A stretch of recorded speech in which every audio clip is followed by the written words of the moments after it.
औज़ु बिल्लाहि मिनश्शैतानिर्रजीम बिस्मिल्लाहिर्रहमानिर्रहीम। आज हम फ्रांसीसी जर्नैल अलार्ड के बारे में बयान करेंगे, जिसका लाहौर में मकबरा है।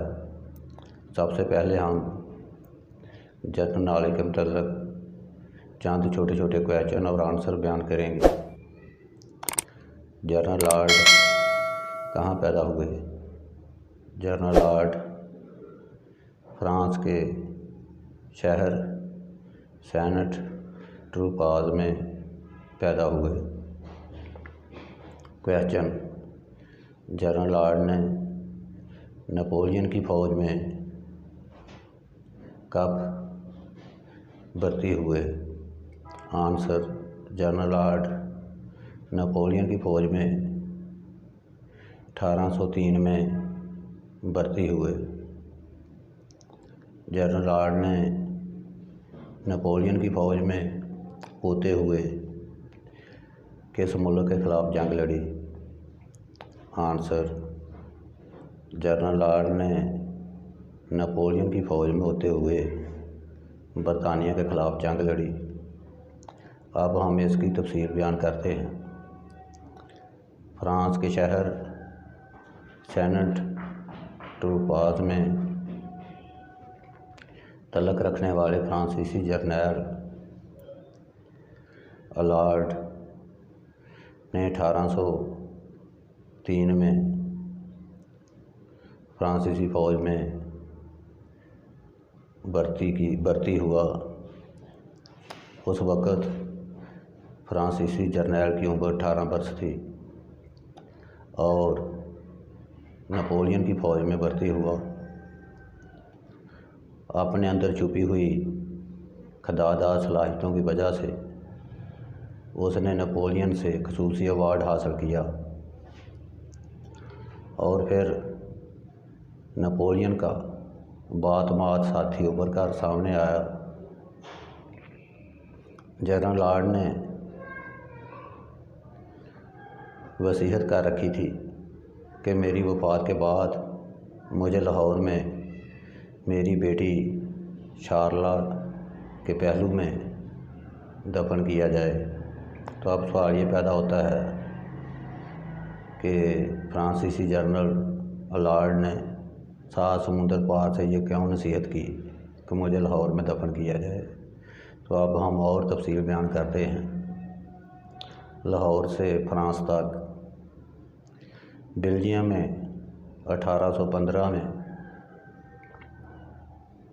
फ्रांसीसी फ़ौज ने नेपोलियन की क़यादत में बरतानिया के ख़िलाफ़ जंग लड़ने का फ़ैसला किया। नेपोलियन की फ़ौज में जनरल लॉर्ड समेत और बहुत से जर्नैल थे। तो जब फ्रांसीसी फ़ौज ने बरतानिया पर हमला किया तो बरतानिया ने भरपूर जवाब दिया और बरतानवी अफवाज नेपोलियन की फ़ौज पर गालिब आ गई और नेपोलियन को सेंट हेलेना के मकाम से गिरफ्तार करके कैद में डाल दिया। उसके बाद उसकी अफवाज के जर्नैल मुख्तलिफ ममालिक में चले गए। जनरल लॉर्ड ने फ़ारस की तरफ रुख इख्तियार किया, जो अब ईरान के नाम से मशहूर है। जब वो फ़ारस में पहुंचा तो फ़ारस के शाह ईरान के पास रहने लगा। वहाँ उसकी जनरल विंटोरा से मुलाकात हुई। दोनों जर्नैल वहाँ रहने लगे। लेकिन जब बरतानिया को पता चला कि ये दोनों जर्नैल ईरान में रह रहे हैं तो बरतानिया ने शाह ईरान से इन दोनों जर्नैलों की हवालगी का मुतालबा किया। तो ये दोनों जर्नैल ईरान से भागकर काबुल आए।